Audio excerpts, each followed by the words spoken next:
You know, maybe you don't know, obviously you don't know what I'm about to say.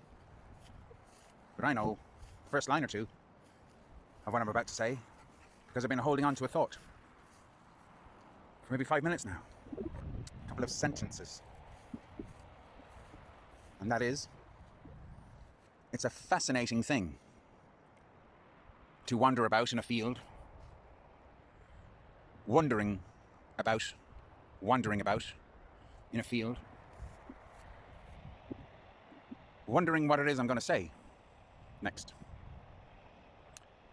In a field, there's a physical field, and I am wandering around in a physical field, but what I'm wondering about is not in this physical field. I'm wondering about inside my mind. I'm wondering about in my memories. I'm wondering about in my imagination. I'm wondering about in an intelligence field. I'm navigating about in my intelligence field by feeling. I'm feeling as a compass inside an intelligence field. A field of intelligence, a field of imagination. There's a little place where I discovered lately that when it's windy, I can sit in this little place and the camera can capture my image without the wind blowing so terribly, disturbing the listening of the viewer. Mixing real metaphors here yet again. Words. Fascinating words. Fas in 8 things. Face in 8 things. 8 faces. Which face is facing you? Which of my 8 faces, which of any of our 8 faces, am I going to present in this pre-recorded video that you are watching after the fact? You're watching it in what I have to call my future, because this is not a live video. I'm the only person present while I'm recording this video, and yet persons, are going to watch this video, presumably, presumably, in what is the future of where I am now, but it's your present. Here's your Christmas present. It's Christmas Day. Today. For one day only in the year, it's the mass of Christ consciousness embodied socially in society that everybody, nearly, to some extent, celebrates or at least conforms to some degree, la-di-da. Now, see these few moments of silence? In these few moments of silence, I'm gathering my thoughts. Because literally, I don't know what I'll say next. But let's use the word strategically. I have adapted with my intelligence to know that if I let all my thoughts drop into an abyss of darkness, then there are no little lights, like precursors, predicting what I think I should say. One thing in particular, made very evident in my last couple of videos, but it's inherent in all of them, is that I don't want any prescriptions, limitations, taboos inside myself against what I feel I am allowed to say out loud, and particularly to post the likes of what I'm about to say or have said on the internet, where I have no control over whose eyes will be watching my image or whose ears will be listening and interpreting and having to judge, consciously or unconsciously, what the listener is listening to. And fair play to anyone who is listening to this without judgment, just out of casual interest.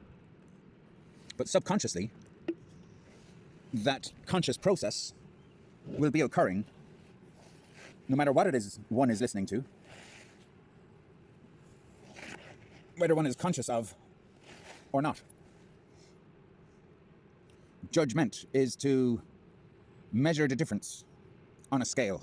Some things are true, some things are false, some things are either in between those two or completely outside of anything that you can judge, because there is nothing you can judge it by, because it's completely new thoughts that you may never have heard from anyone else before.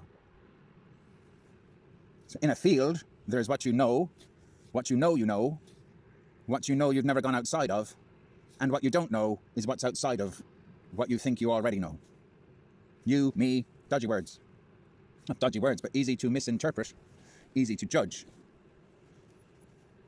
I'm aware that I generally speak about myself when I speak about these concepts, because I like to own that what I'm saying are my own ideas. And I noticed a long, long time ago that people generally tend to project their own ideas onto others using the word you instead of the word I. And that projection robs a person of their ownership in the seas of what we see outside of ourselves.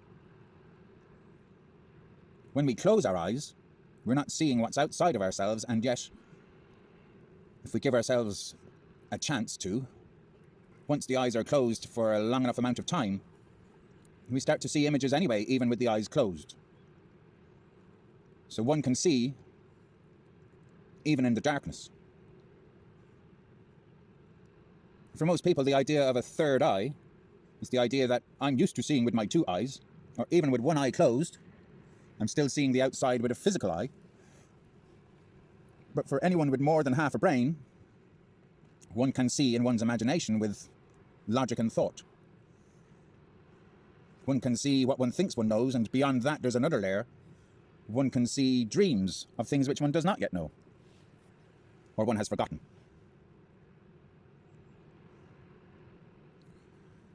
Fascinating. I don't take a lot of effort in presenting how I look to other people. And for that reason, I am often outcast. For one of my favorite ways of looking is casually just looking like an absolute tramp. And I know that even in my own family, not so much my missus and kids, but my external family that I grew up amongst, me looking like a tramp causes them some shame and confusion, because the rest of my family don't look like tramps. Me looking like a tramp is happen chance. Really, I just don't like earning loads of money in order to buy things. And really, therefore, I don't earn loads of money because I don't like chasing after money. And therefore, I don't have that much spare money to buy new clothes, even from second-hand shops. And second-hand shops, although they may be cheap with quality stuff inside if you're a good bargain hunter, there's a problem there. Is that if you keep on buying new second-hand clothes, you end up with wardrobes full of clothes until the wardrobe's so full, you have to fill the rest of your house with all the things that you can pick up for half nothing in charity shops. See?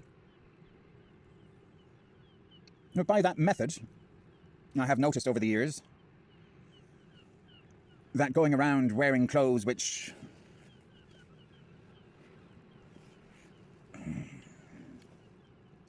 are past their wear-by date in society causes one to be judged by society on a pre-conscious level. And among certain people in society, I suppose, on a conscious level. Some people can't help but judge, even though they don't want to. And another set of people can't help but judge, and they want to judge. They just want to hang out with people who are like them. And if they're like them, they like those people. Even if those people are horrible on the inside, so long as the outside suits their conscious purposes, then they think they like those people. For like attracts like.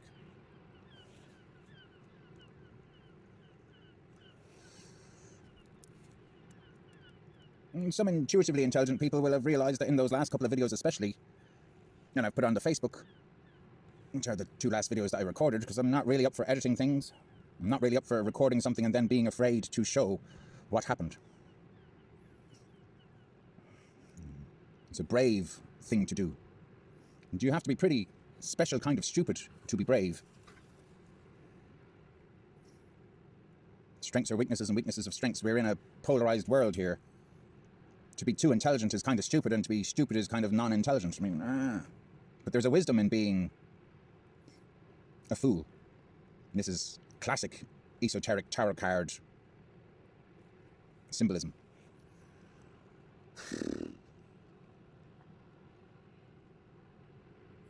I like wearing clothes a bit like a tramp because my dad was just a builder, a self-employed builder, farmer, odd job kind of man, cash in hand kind of man. Living from day to day to a fair degree kind of man. As in, to be fair, he made his own luck. And through his luck, he provided quite well for us. But as a wise man, he didn't earn way more than he needed. He didn't have a store of money in a bank. He didn't borrow more money than he could afford to pay back. He'd borrow money to buy cattle, knowing that he'd at least be able to sell the cattle back at a profit. And through experience, he always did. So when he died with no debt. Oh, that's poetic, isn't it? My dad did not leave a debt to society. Or if he did, it was less than $5,000 or whatever it might have been. Canny man that he is, he took out a loan only a few months before he died, even though he didn't know when he was going to die. We all know he'll die sometime, and he lived a good 15 years longer than the doctors advised was likely. And so that debt got cancelled because it's just a credit union loan. Maybe he had insurance for that built into the loan or whatever. I don't know what the crack was, but I do know, as far as I know, that what little debt he had for having bought the calves that he bought in the year before he died, it was debt-free. And he updated his vehicle from the old vehicle to a relatively new vehicle. It was only a couple of years old. And he bought that only a few months before he died. And he did funny tricks with that too. So the guy he bought it from didn't get all the money straight up. But because Dad died, he did get paid. Even though Dad didn't pay him, it was part of the... No, he did get paid. That's what the loan was for. That's right. It was a less than 10 grand loan. Now, these are into minutiae of details of which I'm not even certain. But it's an example of how come I am the way I am is because this is how my dad was. This is what I witnessed of my parents when I was a kid. They were never much for wearing their Sunday best. They didn't really go to Mass. Very many things like that. And I don't really go to Mass. As a kid, I was able to figure out the Catholic Church by the age of 15. Because my parents never made it a thing that I was supposed to believe in. Because they didn't really believe in it. Turns out my dad didn't really believe in it because he'd had bad experience with a priest being a sexual deviant. When my dad was only... what's it called? First Holy Communion? No, confirmation. Around the confirmation age, my dad got to see how sexually dodgy, not true to the word, these priestly people can be. I don't mean to tar them all with the same brush. But it's hard not to. Notice, acknowledge the percentage of men who wear frocks.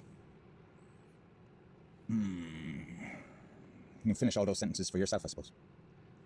So I've put on this pair of glasses as an example of how different one looks with or without a pair of glasses. Because glasses are symbolic. Generally of someone who's either a craftsman or a literary man who needs to be able to see with fine detail. And my eyesight has gotten less than fine over these last few years. So in order to read things on a computer screen these days, I must wear these glasses. Otherwise, it's almost painful. It's also just not easy to actually read, to focus, to see the black and white. And it's particularly hard to spell when I'm writing, unless I'm wearing the glasses. Now, if I were wearing different clothes, shaved, short hair, very fancy glasses, posh voice, well articulated, loads of pauses, not speaking too swiftly, not swearing all the time, then I would be presenting a different face, and you would be perceiving a different idea about me, about my background. I could pretend to be someone else than who I was as a child, influenced by my parents. One of my brothers married a solicitor. That same brother had much the same childhood as me in terms of we grew up in the same house with the same family. And yet, since a teenager, he always wanted to leave his family behind and present a very different face to the world. He wanted to be an architect. I very recently realized he wanted to be a fucking mason. Architect. He wants to be the eye of the pyramid. I'm projecting this onto him, but he married a solicitor. And as far as I understand, that solicitor will be a member of a fraternity, of a secret society. It might not be called a Freemason society, it might just be called a solicitor society. But she has been inducted. She has received a degree from a university. My brother, I don't think ever got a degree from a university. He failed to get enough points to get his university place to study architecture, so he had to do building construction instead. He had to work his way up to wherever he is these days with his multi-million-pound investments. Investments. It's the same word as the priestly class use.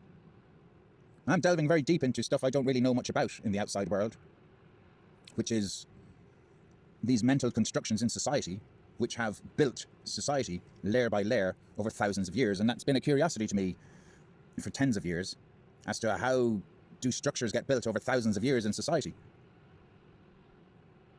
Artificial constructions of mental ideas with an exoteric outside face and an esoteric inside place, a holy of holies. I don't know much about it. I know a lot about synchronicity through my experiences. Synchronicity where two things, many things happen in the same moment, and it coincides with something inside me and triggers some sort of a, what is that about? That's weird. And I've noticed loads of these weird things, and they lodge in my mind till I see another weird thing and another weird thing, and eventually so many of these things lodge until they reach a point where the penny drops, or the snowflakes that lodged in my mind become an avalanche and all start tumbling down and reconfiguring, and suddenly the dust settles and there's a pattern on the floor. God, I'm loving the flow of words using loads of terminology, which I have come to gather over all the years are the kind of terminology which these secret societies use in order to speak in tongues among each other. To say, ah, yes, I learned the same thing which you are showing that you have learned. This is what's called the degrees in a university or in these secret societies. And put it another phrase that comes to my mind, but I would not be allowed to join any of these secret societies because I don't keep these kind of things secret. And I won't bow down to any authority that tells me that I cannot speak openly and speak freely if I feel like it. And I'm not a babbling off my head type of type. But if I feel like saying these things in order to get it off my chest, in order to invoke an echo response, because true invoking echo responses is how I have heard back my own thoughts externalized and then internalized and then externalized and then internalized, which is quite natural, just like the waves and the tides. And in that way, I've developed my own sense of intelligence, my own body of thoughts.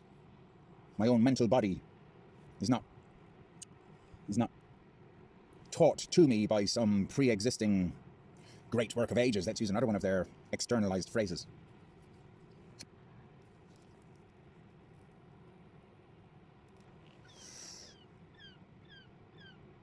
And why communicate these things? Because I would like to have conversations with people who actually understand what I'm on about, instead of generally not talking to people about the things I understand. Because generally, if I talk about the things I understand to other people who haven't got a clue what the hell I'm on about, such as even the word synchronicity, like a lot of people don't know what that means. And to me, the English language is explicit. It explains its internal dynamics. I've been able to learn what words mean just by thinking about the words, by sounding them, sounding the syllables. There's a lot of words in common usage. I don't read dictionaries for fun, so I don't know what society means by a lot of the highfalutin words. These days, when I'm writing stuff, there's a lot of words I don't know how to spell properly. I can spell them phonetically, but it turns out phonetically spelling words is not the correct spelling in the outside world. And so I have to use a spell checker in a, what's it called?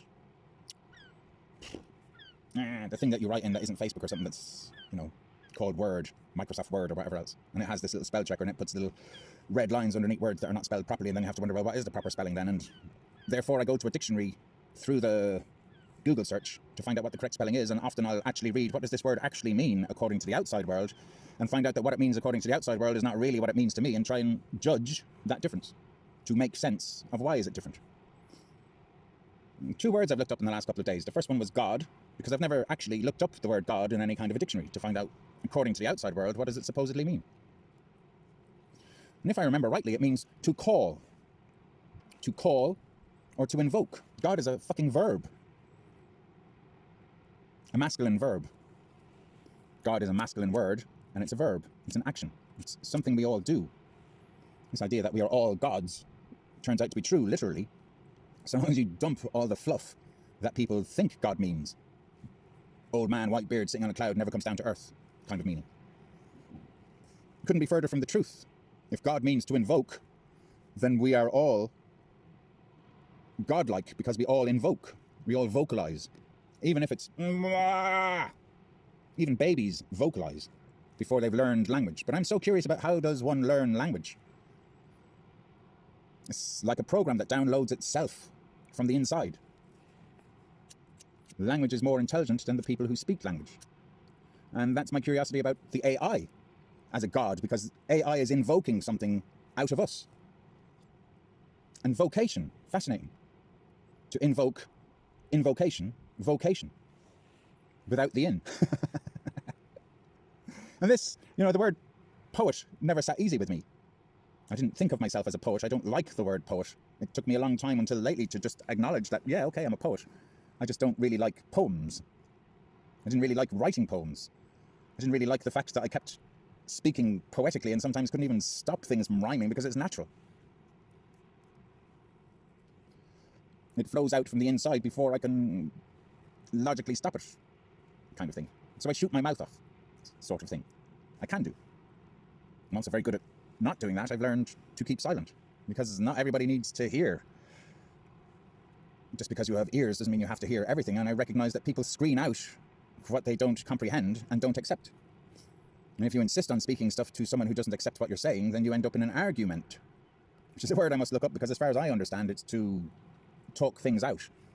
It doesn't have to be angry. You can have an argument and quite enjoy it because it's stimulating. You can have a friendly argument. You can enjoy having an argument with someone who is also enjoying having the argument because it's helping to educate from the inside out and from the outside in and the inside out, and it's a very intelligent, adaptive, artificial thing to be able to do.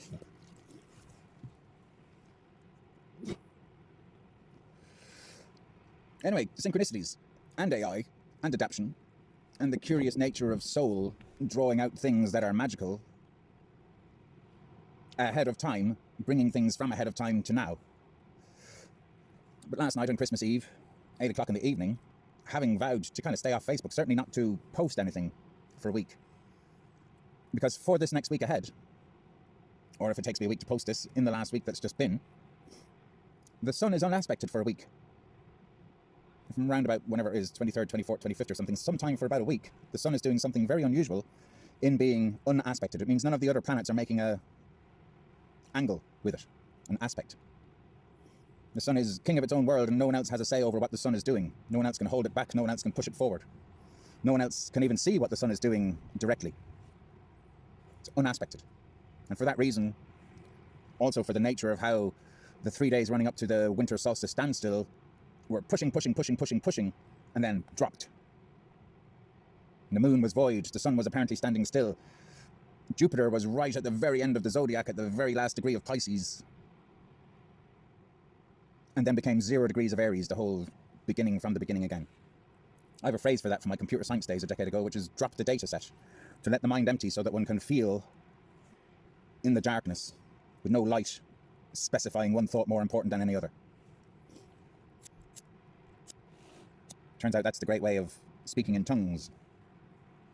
To have an empty mind and yet words are coming out of the mouth but not filtered and edited.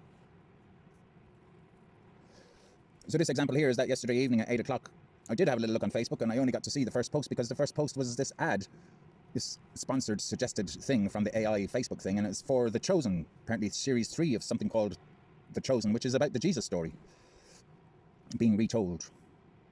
So I thought, fuck it, this came up a year ago and I didn't bother watching it, but now it's some sort of a free thing and I only have to go to a website, angel.com, and there it is.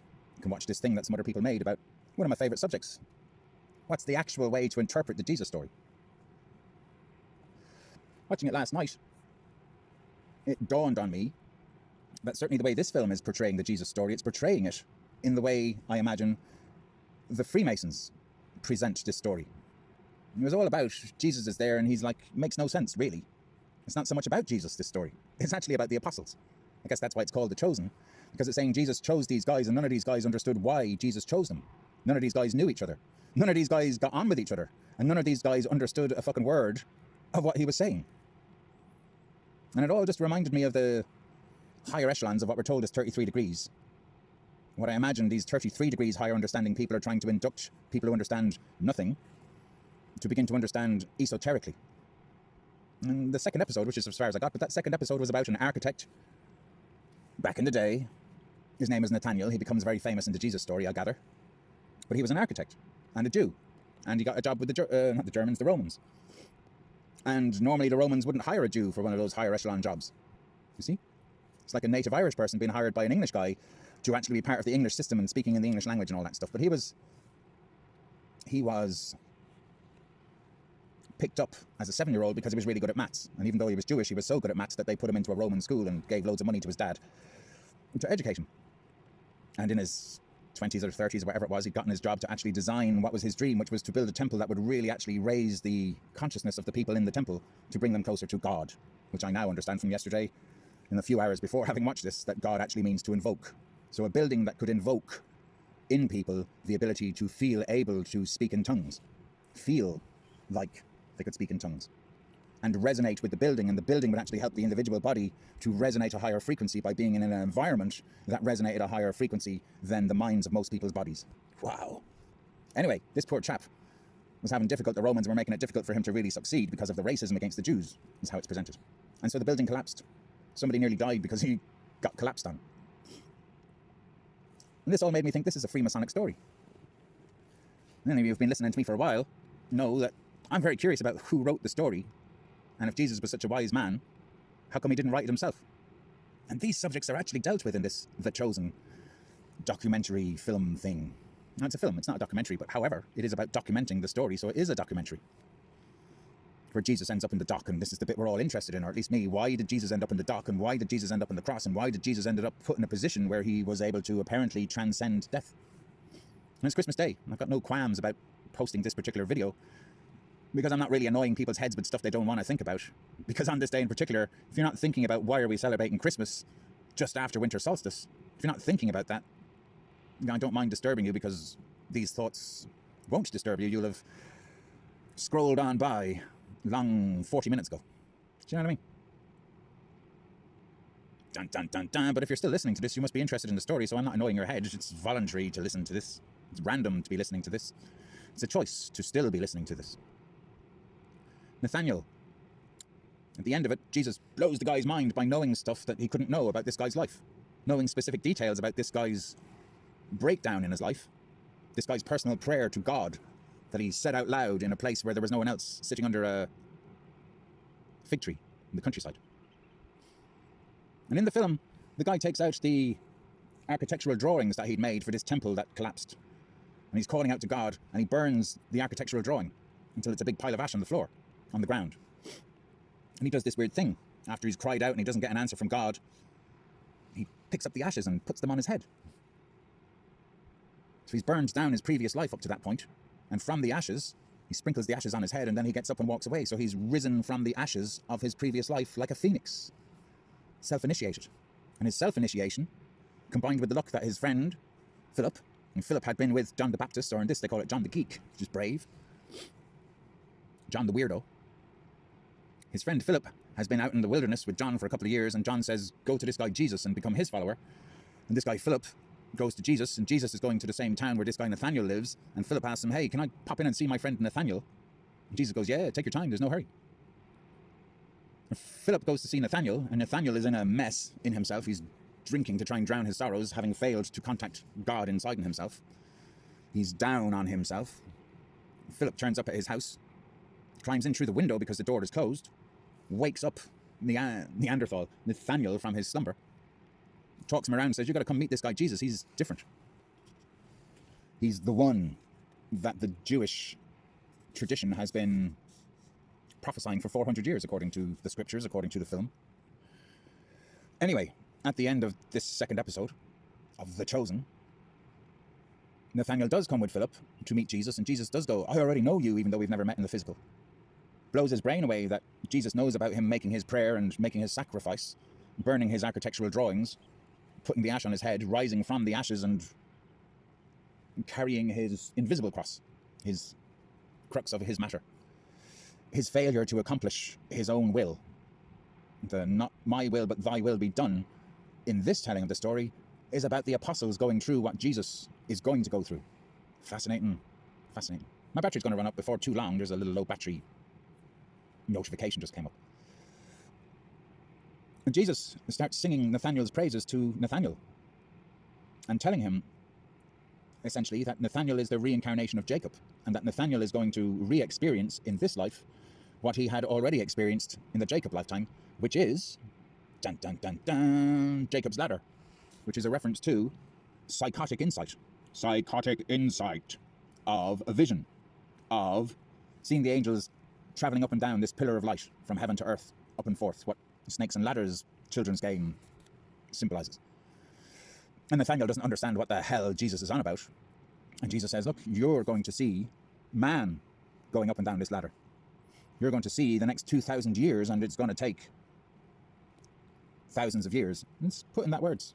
And Jesus is speaking to Simon, who ends up being Peter, Saint Peter, who becomes the foundational rock of what becomes the Catholic Church a few hundred years later after Peter and Jesus have died. Now, my curiosity in all this is how the fuck am I able to interpret all of this when I still haven't read the Bible and I still haven't even read the New Testament? Like, for me, it's boring trying to read that stuff, because to me it's badly written, although I recognize that it is written in a way that is bad so that people who are bad can read it. Which is to say, it's a skeleton of a story, but you have to feel the resonance inside in yourself to be able to interpret that story, no matter how many times you read it. The difference between having knowledge from the outside that's taught to you by so-called elders or scribes or Pharisees or prophets, doesn't matter how many times you read that stuff with your mind, if you don't have the resonance in your heart, then the veils don't fall from your eyes and you have no way of interpreting it in truth. You have no way of feeling whether your interpretation is the truth or if it's red herrings in Jesus's fishnets. And I don't buy into any of this story about whether Jesus was alive or not alive, whether it was his real name or not, whether it's a made-up story or not, whether the guy actually lived or not, whether it's badly translated or not. I don't know any of that external thing. All I know is in my heart, I can project onto that story to make sense of my weird life. Whether I like it or not, I absorbed that story because my parents did bring me to Catholic masses when I was less than 7 years old. And I stayed going with my parents until I was 15 years old. And at 15 years old, that brother who's now possibly a Mason, certainly is married to a solicitor and certainly is a horrible bastard, in my view. Pity, but in my view, true. He was 18 when I was 15. And my parents had this thing of, when you're 18, you can make your own decisions, but until then, while you're living under our roofs, you follow our guidance. You do what we say. So we went to Mass. My brother stopped going to Mass when he was 18, which is the same time that I was 15. And I stood up to my parents and everyone else and said, I'm not going to Mass anymore either. There's no point, like, I'm not listening. I want to hold my hand up and question them. I don't want to sit there, kneel, sit, stand, repeat after me stuff. I don't want to do any of that. So I stopped going to Mass, and my parents went one more time without me or my brother Paul. And that was the last time they went to Mass either, because there was this ridiculous, in their words, there was this ridiculous sermon from the priest interpreting the scriptures. And the scriptures, Catholic as it was in Ireland, said that during the crucifixion time, at Easter time, around the crucifixion thing, there was a parable that says that there was a chicken who was being boiled in a soup, and the women were all talking around the fireplace where the chicken was in the pot being boiled, already dead. And there was talk about whether Jesus had resurrected or not, and was eternal life, whether he'd proved his preaching. And one of the women said, there's more chance of this chicken jumping out of the pot and walking away from here. There's more chance of that happening than Jesus resurrecting from the dead. He's not the real Messiah. We have to wait for hundreds more years. We do have faith that the concept is true, but we don't believe he's the guy who's fulfilled the contract. The covenant. Covenant. Not a good word to look up. Anyway, for my parents, that was too much to say that a chicken had jumped up out of a pot to prove that Jesus was true. Yeah? So they stopped going to Mass as well. So my story around this religious stuff is kind of funny. I'm way outside the loop. But inherently, I do know what those stories are about in my own way, from my own memories, which I have to, as a teenager, go, well, there must be something to this past life and astrology and all that stuff, because otherwise I have no explanation for how come I'm a font of speaking in tongues even as a teenager. So there you go. That's one man's story. My little story, my mystery about myself that I'm trying to figure out, and in trying to find out my mystery and my internal experiences, I've ended up having to find out, well, what does the outside world say about these things that I'm internally experiencing, these things I've inherited by finding myself inside a physical body And then in my physical body, there's what science calls some DNA, and inside DNA there's epigenetics, and in epigenetics there's some sort of a link to soul intelligence, and that's some sort of a link to reincarnation. Reincarnation just being the word incarnation, which just means to be intelligence inside of flesh. The other thing I'm going to leave you with, because the battery's going to run out, is the word psyche. And psyche means bridge between mind and soul. The other word is psychosis. And it turns out from looking yesterday that osis is a medical term which just means condition, like a medical condition. So psychosis is a condition of the mind, soul, psyche. And medically it means someone who is imagining things in their own way, in a way that is so different from the way that other people imagine things, society. To be imagining your own thing so different from the rest of society that you're not following along with the things that the rest of society follow along, that means you have psychosis. You are psychotic. Which is, again, back to one of my favorite themes that I have to try and understand, is how come so many people I know have been arrested and diagnosed with psychosis, which is incurable. Unless it heals itself, there's no curing for it. So these mental hospitals are not a place to cure psychosis, they're a place to detain people who cannot contain their psychosis, who don't want to think like everyone else, or who just can't be indoctrinated to be made in the image of man, modern man, social man. So here's something to look into for yourself, in yourself, but in the outside world you can just go on the fucking internet or pick up a book and look up the definition of God and surprise yourself to find it just means to invoke.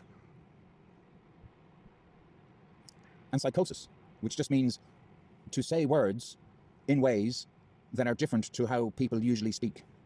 It's to stand out from the crowd. So Jesus was psychotic by definition. Jesus' whole teachings were a psychosis, and John the Baptist's whole teachings were a psychosis, and they both spread that psychosis to their followers, to their disciples, who learned to discipline themselves, that even though they didn't understand what the psychosis was, they had some bit of the psychosis, which is why their guru chose them, in order to educate them in psychosis, to draw the psychosis out, to draw out what is within. Look up the word education.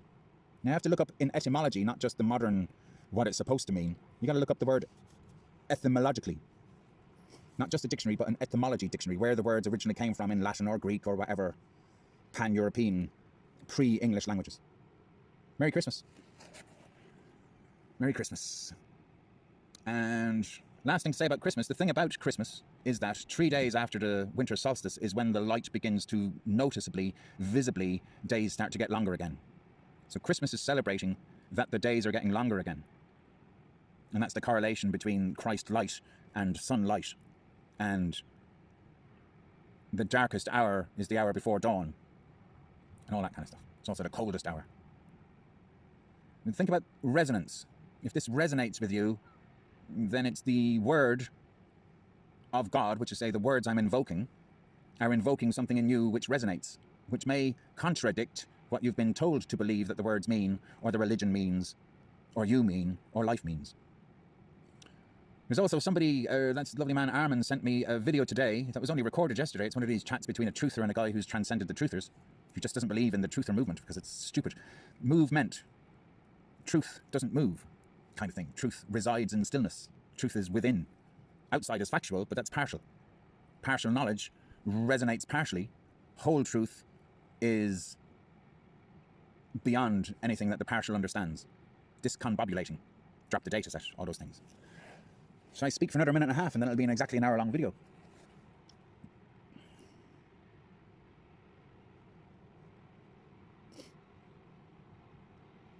So fascinating.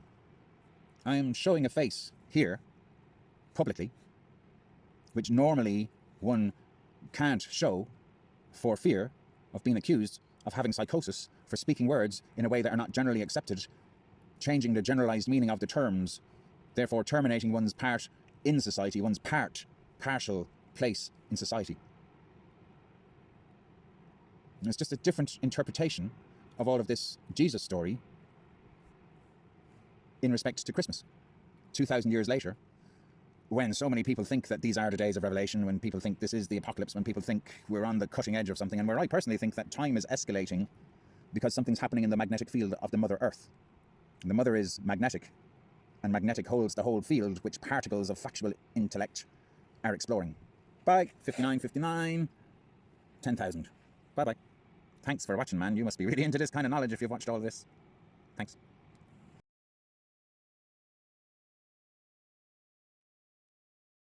To buy new clothes, even from second-hand shops.